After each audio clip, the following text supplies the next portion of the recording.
You're looking at the American-made rocket and spacecraft that will return American astronauts to the International Space Station from American soil for the first time since the retirement of the space shuttle, last flown nearly 9 years ago. Today, we're giving it another shot with our partners at SpaceX.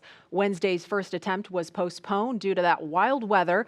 But if all goes well today, we will mark a new first in NASA's storied history and usher in the commercial crew era of American spaceflight. There's astronaut Doug Hurley getting into his spacesuit, and he's being helped by one of the suit technicians there. He has flown into space 2 times before. He was the pilot on STS-127 and 135. And there's a wider shot. You can see astronaut Bob Behnken also in view now. Bob is to the right of your screen, and he also flew on 2 shuttle missions. Bob is a native of St. Anne, Missouri.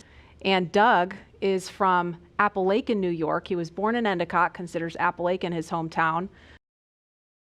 We can see now NASA Administrator Jim Bridenstine. He's talking to the crew, and it looks like Associate Administrator Jim Morehard is also in the room, standing to the right of your screen. And these are great moments to get a last chance to talk to the senior leadership of NASA as they're about to go off and launch into the cosmos. And I think when you look at how Bob and Doug complement each other, and how these SpaceX suits, they really complement the astronauts too, because they're more form-fitted, they're custom-made, and this is a moment where they're getting ready to do the real deal. And Lauren, I think the integration of the suit and the vehicle and these seats is just really, really impressive how y'all at SpaceX did that. Yeah, the primary purpose of the spacesuit, it's a pressure suit.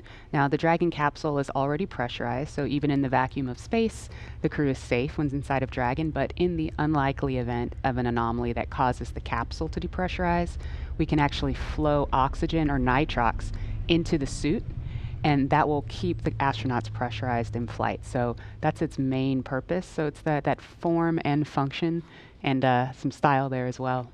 And for the kids out there that have 3D printers or have 3D printed, the actual helmets were made by 3D printing. So you could be a spacesuit designer yourself because you already have the skill set, and or fly in space one day if you wanted to.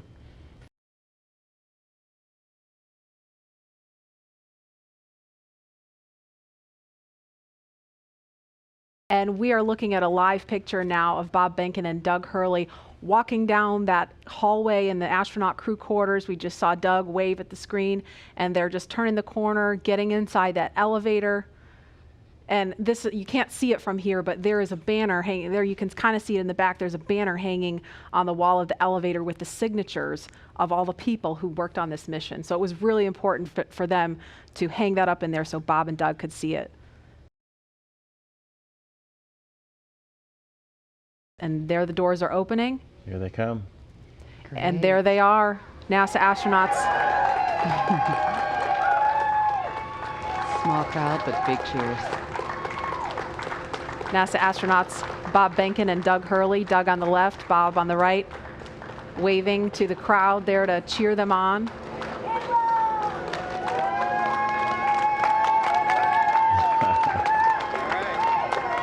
And there are their families right in front of them.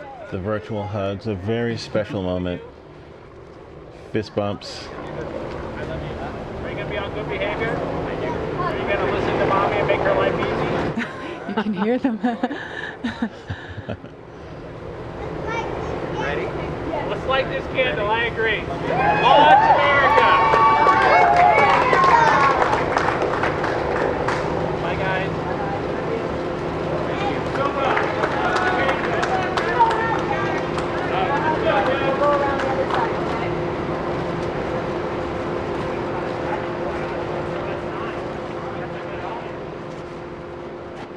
Now they are getting into the Tesla Model X that's going to take them to the launch pad, being strapped into their seats. Their suit techs are attaching their umbilicals, so integrated into the Teslas. These are not just the new Tesla you can just buy off the web or in a Tesla dealership. They've been outfitted with cooling units, and that white umbilical, similar to what you saw in the suit room, That umbilical is being connected to the suit to provide cooling air to the astronauts while they're on the way to the pad. And those Falcon wing doors are closing. Super sleek. A rapid departure from the Astro van. Yes, I would say so. And their flight surgeon is in the front seat in the passenger side, taking the journey along with them. As I mentioned last time, we always think about the technology and the rockets, but this is what it's all about, the families coming together, supporting the families, us working together as a team to ensure they get up there safely and back home safely for their families.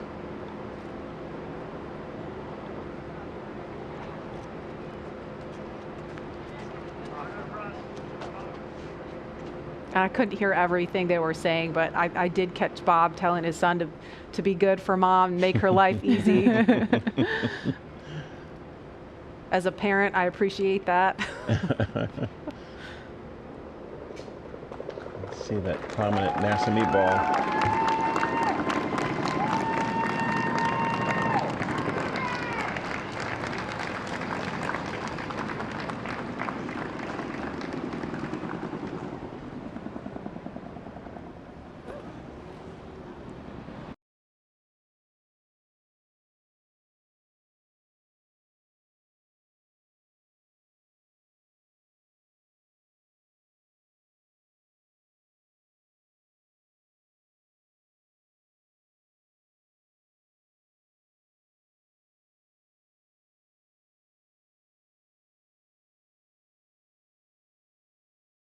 There's our hangar. We process Falcon Heavy in there. There are other boosters in that hangar as well. And the rocket and Dragon that is on the pad right now was put together, or rather finally integrated inside of that hangar and then rolled out to that pad to go up vertical. And there it is. That shot really gives you a sense of the scale of the Falcon 9 rocket. Those Teslas look teeny, teeny, tiny, making their way up there. Yeah, really cool watching the Teslas pull up, driving on the launch pad just a few feet away from the vehicle. This is awesome and getting really excited over here.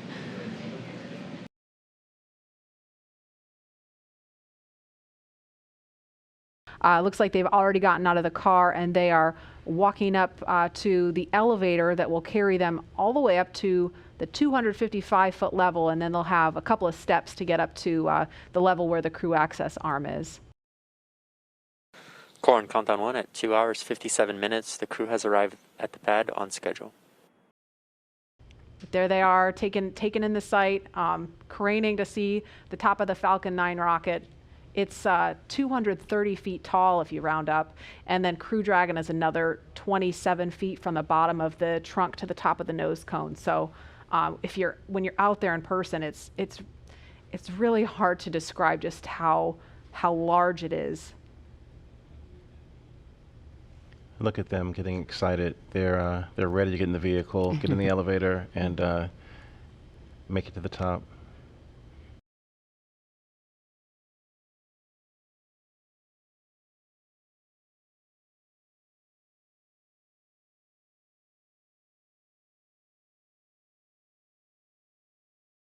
And we should hear a call any moment that the crew has arrived at the pad as they make their way up the stairs, and they're headed to the crew access arm now.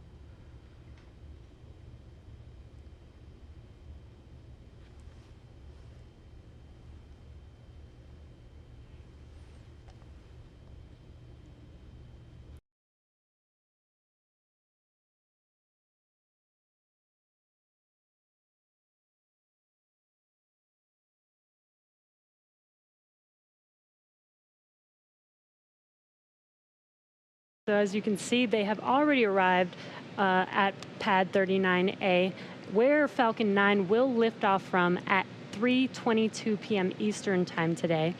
They have ascended the tall structure already, which is next to the rocket, and it's called the fixed service structure, and also have already walked down the corridor, which is known as the crew arm, which is what they're standing in right now. That's right. And as they prepare to board Dragon, they have this one final stop that they're standing in right now, and that's the White Room. The White Room is literally just the room at the end of the crew arm that has an opening into Dragon. It is the last place on planet Earth Bob and Doug are going to be standing before they step into Dragon for their ride to the International Space Station.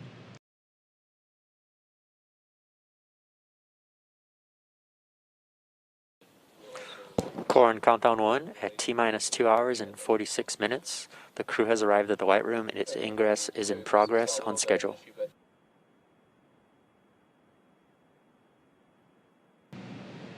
And as they climb into Dragon, they will buckle themselves in and attach their umbilicals to their suits. And as you can see, the suit techs are there to help them get buckled and settled into those seats. And we can see the seats slowly start to rotate. Again, they're in this down position just to make it easier to climb in and out of Dragon. They'll rotate to this launch position to put their backs a little bit more parallel to the ground. It makes taking the G-force a little bit easier for the crew on the way uphill, but most importantly, positions those touchscreens directly in front of them, which is just their gateway into Dragon. Dragon, SpaceX, seats are in the launch position. We copy. And launch control clear to retract the access arm on time. SpaceX Dragon displays are configured for launch. Copy. Bob, Doug, on behalf of the entire SpaceX team, it's been a huge honor to help you get ready for today's historic mission. Know that we're with you, have an amazing flight, and enjoy those views of our beautiful planet. Thanks, Jay. It is absolutely our honor to be part of this huge effort to get the United States back in the launch business. We'll talk to you from orbit. Thank you. Copy all. Thanks for those words. Falcon 9 is in startup. Dragon is in countdown. FTS is armed for launch. Under a minute now, the FTS, the flight termination system, has been armed. Dragon, SpaceX, go for launch. SpaceX Dragon, we're go for launch. Let's light this candle.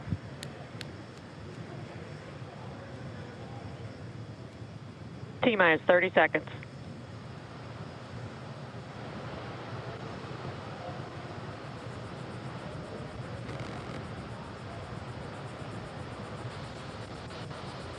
Stage 1 tanks pressing for flight. T-minus 15 seconds. 10, 9, 8, 7, 6, 5, 4, 3, 2, 1, 0. Ignition. Liftoff of the Falcon 9 and Crew Dragon. Go NASA, go SpaceX. Godspeed, Bob and Doug. America has launched. One Alpha. And so rises a new era of American spaceflight, Stage 1 and with it propulsion is the nominal. ambitions of a new generation continuing the dream. 20 seconds into flight, stage 1 propulsion is nominal.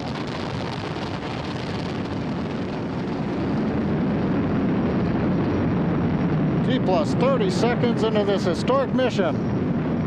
Flying crew on board Dragon and Falcon 9, and look at them go. Falcon power telemetry nominal. M1D throttle down. We're throttling down to get ready for the period of maximum dynamic pressure. We're in the throttle bucket. Reports say all systems are go. Vehicle is supersonic. We've exceeded Mach 1 on the Falcon 9.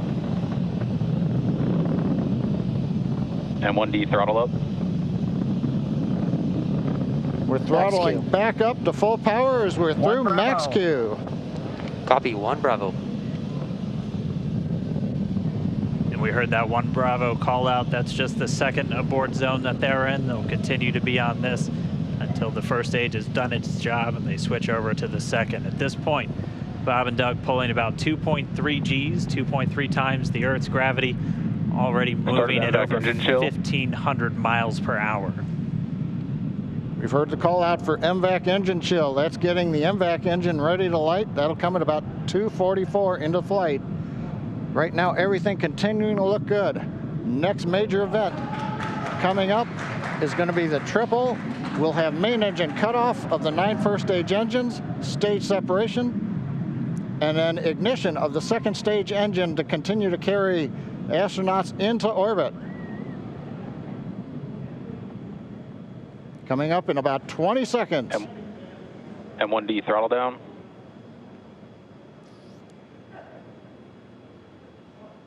We heard we're throttling down the Merlin engines on the first stage.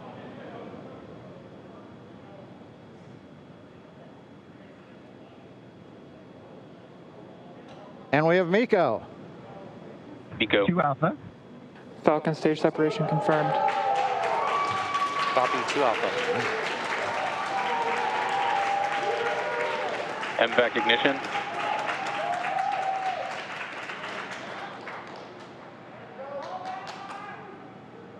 All right, we have stage separation confirmed. The first stage beginning its flight back. The second stage being powered by that single Merlin 1D vacuum engine has ignited and is now carrying Bob and Doug into orbit. So they're going to continue under the power of this second stage. Stage 2 propulsion is nominal. Which will cut off at SECO, or second engine cut off at about 8 minutes and 44 seconds into today's flight. So a little over 5 minutes to go still on this second stage. You heard the call out 2 Alpha, so they're now in the longest abort zone that carries them all the way from about North Carolina up the eastern seaboard, almost to Canada. Things looking good though, getting good call outs, nominal propulsion on that second stage. Bob and Doug continuing to make their way into orbit.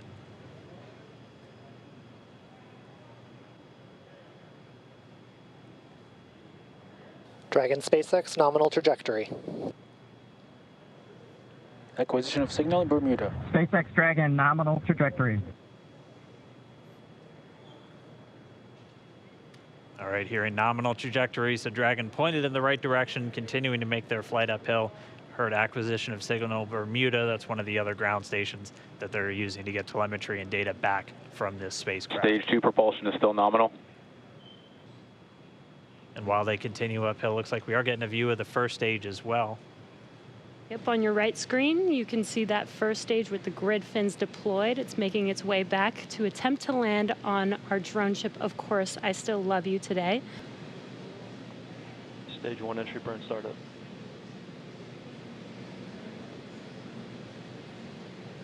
And there is that entry burn beginning. This burn lasts about 36 seconds long. Stage 2 FTS is saved.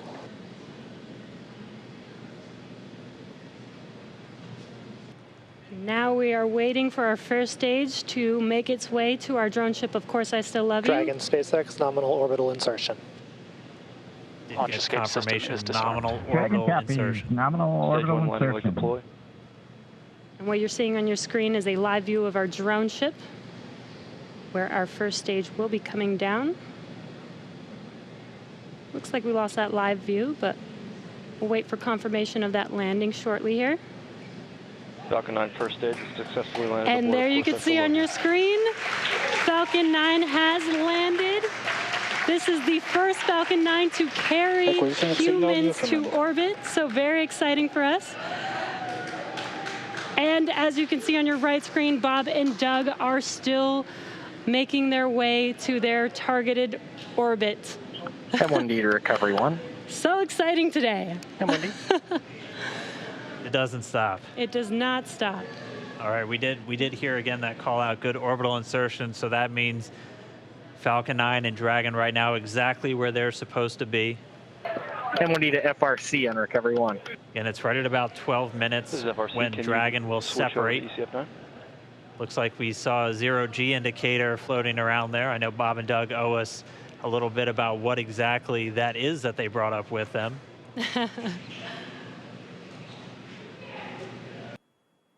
Dragon separation confirmed.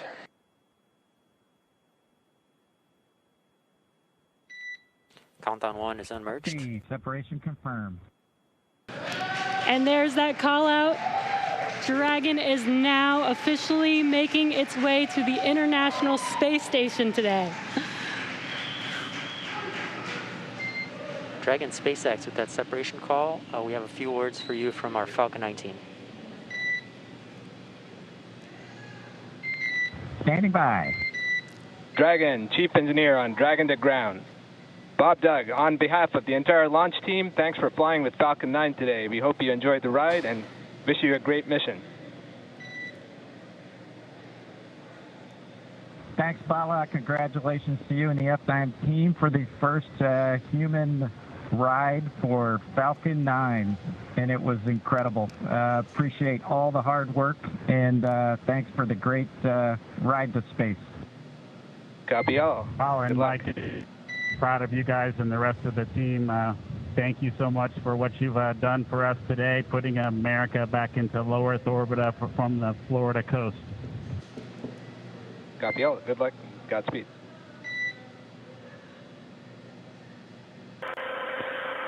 Well, everyone, welcome aboard Dragon. My name is Doug. Next to me is Bob. You probably know him. We're so glad to be with you this evening and welcome you on board Dragon. Got a couple things we want to talk about first before we kind of show you around. The first is kind of a tradition we've had over the years with spacecraft going way back to the Mercury era. And then a tradition that's been carried on ever since with all our space vehicles, including the Soyuz. We're given the honor to name this capsule. I know most of you at SpaceX especially know it as Capsule 206, but I think all of us thought that we could maybe do a little bit better than that. So without further ado, we would like to welcome you aboard Capsule Endeavour. We chose Endeavour for a few reasons. One, because of this incredible endeavor NASA, SpaceX, and the United States has been on since the end of the shuttle program back in 2011. The other reason we named it Endeavour is a little more personal to Bob and I. We both had our first flights on Shuttle Endeavour, and it just meant so much to us to carry on that name. That's what we decided to go with. So we hope you enjoy that name, and once again, welcome on board. Well, good evening, everybody, and welcome aboard Endeavour, the SpaceX vehicle headed to the International Space Station. Today, we accomplished the first flight off the Florida coast in quite some time, and Doug and I were really proud to have an opportunity to be a part of that. We're doing it in a brand new spaceship, a spaceship that's a lot different than its namesake Endeavour, the space shuttle, in that it has touch display screens that allow us to accomplish most of the interfacing requirements that we have. We'll have Doug pans over and points at the display in front of me. You can see the forward view that we had during the maneuvers that we most recently did. You can look out the window. It looks like the centerline camera doesn't have a lot of content on it now. We're kind of pointed into space so that the windows can see the Earth below us. But we've got the capability to interface with the vehicle, and it's kind of interesting. There's a command. This little button over here is actually what the commands are for our displays. One thing that does get lost is there is a extensive button panel down below as well. So over on this side, we can turn the displays on and off, as well as send some commands for some contingency situations. On the other side, we have the ability to deploy chutes and things like that on entry. So we do have some buttons, but the primary interface is these displays. So nice, new, modern cockpit that we've got for our compared to our namesake, the Space Shuttle Endeavour. I'm going to migrate a little bit away from our seats here, and Doug from his seat is going to continue to try to follow me so you can tell what can be seen from the seat that he sits in. So from his seat, when he is inside in the vehicle, strapped in, this is what his view actually looks like. You can see a window off to the one side. We each have a window that we can view out and see what's going on outside.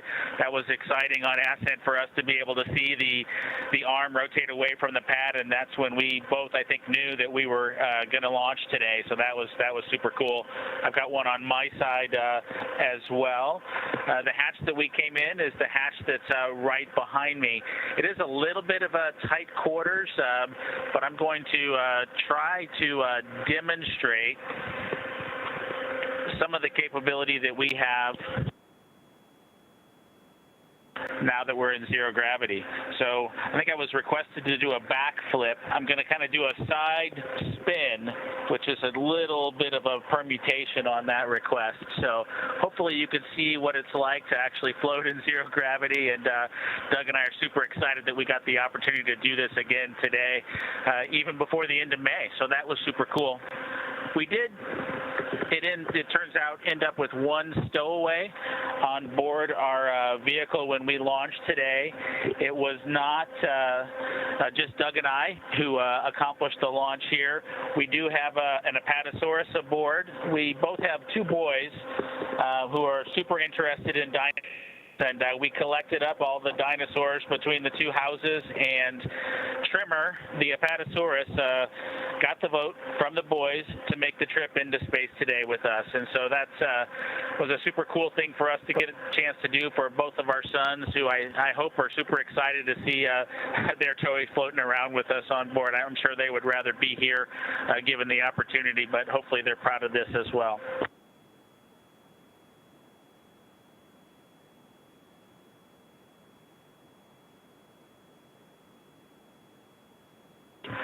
Okay, as we work our way towards one of the windows, unfortunately it's getting a little bit dark, but I don't know if Bob can pan over here. We just passed off of the coast of Newfoundland, and we're headed over to over the Atlantic right now.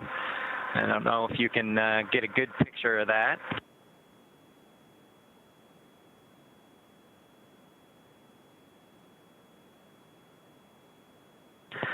Anyway, hopefully you enjoy that view as we pass over the Atlantic.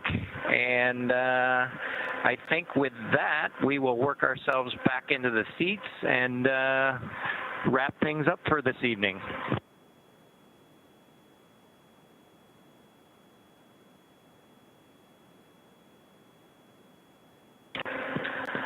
So Doug's there making a nice big smile for the camera. I hope you enjoyed the trip today with us on board the Dragon capsule Endeavour with our friend Trimmer, the apatosaurus, and Doug and I. We just would like to thank SpaceX, we'd like to thank NASA, and we'd like to thank the American people for the opportunity today. And we're really proud of the entire team that was able to accomplish human spaceflight again from the Florida coast. Just a wonderful experience. Doug and I are just so proud to be a part of it, and just want to thank everybody who gave us this opportunity and worked so hard to make this happen today. So with that, I think it'll be good night from Capsule Endeavour. Good night to everyone at NASA, at SpaceX, and the United States, and congratulations to the teams that got us into orbit. And we're looking forward to seeing Chris Cassidy and his Russian colleagues on board the International Space Station tomorrow morning. Good night, Megan and Theo. And Karen and Jack.